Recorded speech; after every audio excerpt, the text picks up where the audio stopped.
A round of applause, please. Thank you, sir, for taking time out to join us today. Also, may we call on Mr. Jose Luis Yuyulo, Jr., our President of CCPI.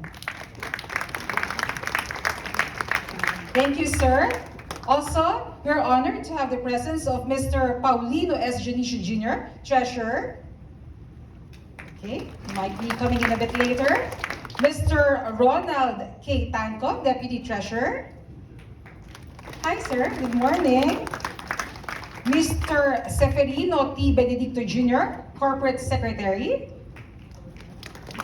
Mr. Mario Antoni S. Salazar, Assistant Corporate Secretary. Ms. Aileen C. Clemente, Trustee and Vice President. Ms. Ana Ines de Sequeira Ugarte, Trustee and Vice President. Mr. Medardo C. de Acosta Jr., Trustee and Vice President. Mr. Medardo C. Mr. Ramon Gabriel C. Garcia Jr., Trustee and Vice President.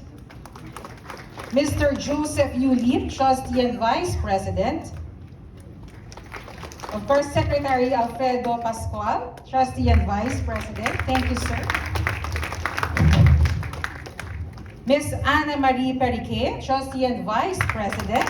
Thank you, ma'am, for gracing this event. Mr. Johnson Tanguyi, Trustee and Vice President.